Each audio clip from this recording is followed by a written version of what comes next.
Eu antes de lançar aqui um desafio, gostava de percepcionar isto. Então, estamos agora a fazer este esforço gigantesco enquanto pátria e nação para que o sistema se mantenha exatamente igual. É isto. Pior, é para que o sistema se mantenha pior. Porque, repare, nós de facto, em termos de contas públicas, há um problema que é insanável e tem que se encontrar uma solução, que é, há uma coleta que é aproximadamente 60 mil milhões de euros e a despesa está um pouco acima disso, portanto tem que haver aqui uma forma de resolver o problema.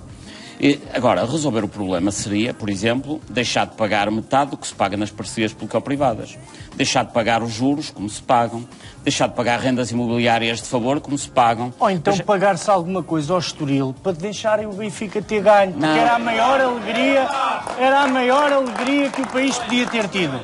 Mas sabe que essas pessoas que andaram a fazer especulação imobiliária, que representam 70% do valor da dívida, têm as suas propriedades tituladas em fundos de investimento imobiliário fechado que pagam de IMT e de IMI zero.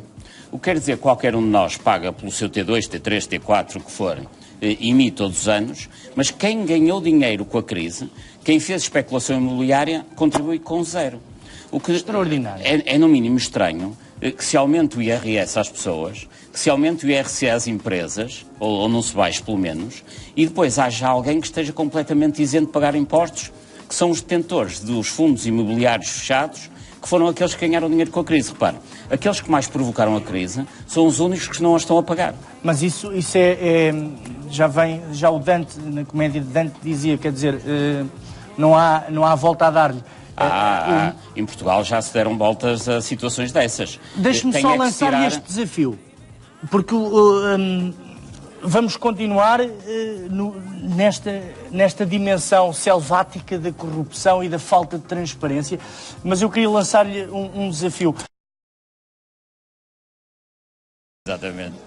Como é que viu, hoje houve uma notícia espetacular, que as crianças tiveram que jurar por sua honra, com 9 anos, que iam fazer uma prova da 4ª classe e que não tinham dispositivos eletrónicos.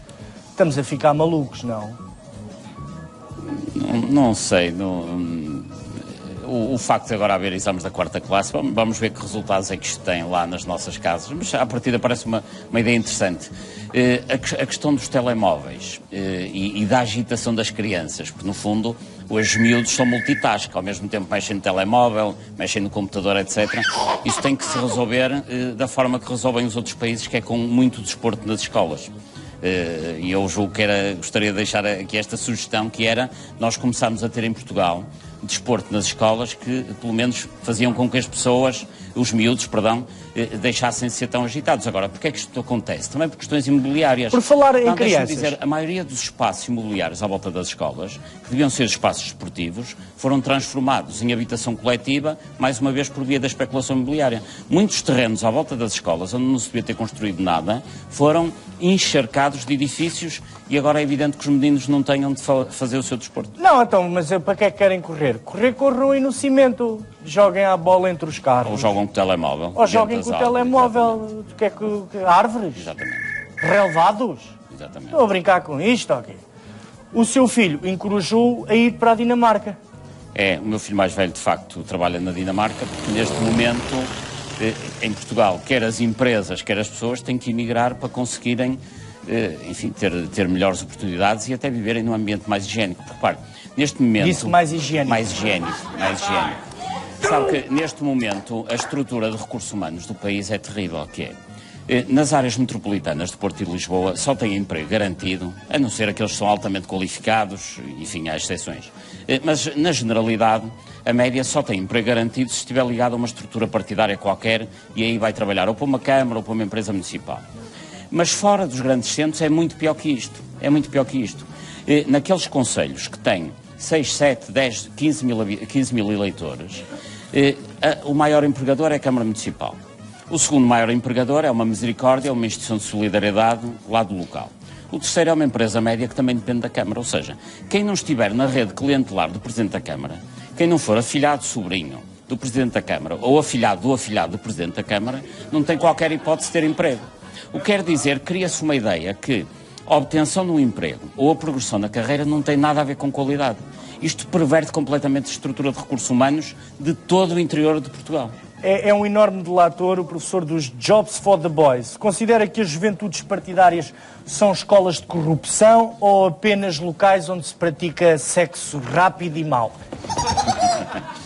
São infelizmente, escolas de corrupção e pior, há lá muita energia. Se muitos desses jovens que são tão competentes a organizar jantares, a colar cartazes, a fazer campanhas eleitorais, se usassem essa energia para trabalhar, daria uma grande produtividade ao país. É evidente, o problema é que depois, como eles têm competência para colar cartazes, andar de megafone e organizar campanhas eleitorais, quando são colocados a diretores de empresas, dá mau resultado, porque só por coincidência, um bom colador de cartazes é um bom dirigente de uma empresa. Sim, mas às vezes acontece, mas é raro, naturalmente. Sabe que estamos numa altura, desculpe interrompê-lo, mas deixe-me só concluir esta ideia, peço desculpa. É que a corrupção tem este duplo problema. É injustiça no acesso à função. Portanto, a corrupção é negativa por isso, mas depois é negativa também porque há um grande dano económico. Se eu coloco alguém incompetente num lugar, é evidente que ele vai demorar o dobro do tempo e vai desempenhar mal a sua função e vai provocar um prejuízo a toda a estrutura onde está incluído. Portanto, a corrupção tem esse duplo dano, que é uma injustiça no acesso à profissão e depois é um dano económico que provoca porque exerce mal a sua profissão. Estamos a viver uma altura, o nosso Facebook começa a ficar inundado de uma mensagem extraordinária, antes de lhe dizer qual é, porque é assustadora, verdadeiramente, que é vá para o governo, assuma um cargo político. Eu acho que não se meta nisso, se quer o meu conselho, até porque é capaz de começar a ganhar dinheiro e depois desinteressa-se por estas merdas e perdemos um ótimo convidado. Não, mas deixe-me dizer isto. Já passei por essa prova. Ponto, já passou pela política. Mas deixe-me só interromper. Agora vou eu firmar aqui a minha posição. Estamos numa altura em que se ouve falar em 600 mil milhões, 1.000 milhões, as pessoas estão fartas, estão tão absolutamente cansadas de ouvir falar em valores que não sabem sequer a ordem de grandeza dos mesmos. Perdemos aqui um bocadinho o fio à meada. Tenho a sensação de que as pessoas estão completamente exaustas e sem ver a luz ao fundo do túnel. Ou se virem a luz ao fundo do túnel, é o comboio a vir para cima delas. De forma, que mensagem é que um homem como o Paulo, otimista por natureza, porque uma pessoa que se dedica a esta tão nobre causa tem que ver uma luz. Que luz é essa, Paulo? Onde é que nos podemos agarrar? Onde é que eu acho que nos podemos agarrar? É nós próprios. A melhor forma de cada um contribuir para o combate à corrupção é, em primeiro lugar, ser militantemente sério. Em segundo lugar, censurar os corruptos. Sabe que a Operação Mãos Limpas em Itália surgiu, porque houve ali, enfim, muita gente na classe política que também já estava farto daquilo, do poder da máfia sobre a democracia cristã, sobre o Partido Socialista. Houve uma geração de juízes, como o juiz Falcone, Di Pietro e outros, mas sobretudo porque na altura em Itália havia um ambiente social que censurava a corrupção. À época, quando um corrupto, um político dos que personificava a corrupção, entrava num restaurante, atiravam-lhe com moedas. Portanto, havia uma censura social à corrupção. Em Portugal isso não se passa ainda. Mas espero que se passe rapidamente e que lhes atirem com moedas, pelo menos enquanto há algumas moedas. A não ser que se... A solução, se calhar, passaria pela malta corrupta vestir-se de parquímetro. Porque são os únicos que ainda levam com umas moedas. Não, eu acho que faz todo sentido que essa censura social passe a ser verdadeiramente instaurada. É esse o caminho. O chico espertismo tem de terminar. É esse o caminho que faça com que a corrupção comece a diminuir, porque a corrupção não acaba de um dia para o outro, obviamente, nem aqui em lado nenhum do mundo isso aconteceu. Agora, o que não pode acontecer... A corrupção é como a barba, não é? Se a gente não a fizer, está sempre a nascer, pumba, pumba, está sempre pumba, a crescer. Pumba, pumba, pumba. Não, e em Portugal, é assim, Portugal, em termos europeus, tem atrás de si, em termos dos rankings internacionais da corrupção, apenas a Grécia e a Itália. Isto é gravíssimo. Ou seja, atrás de nós está apenas a administração pública grega, que está completamente desestruturada, e os italianos que ainda têm a influência das máfias. Olha, por falar em máfias... Deixe-me dizer-lhe... Não, tenho mesmo que o interromper, porque falou, é o termo mesmo certo, falou em máfias. 30 segundos, uma mensagem de esperança.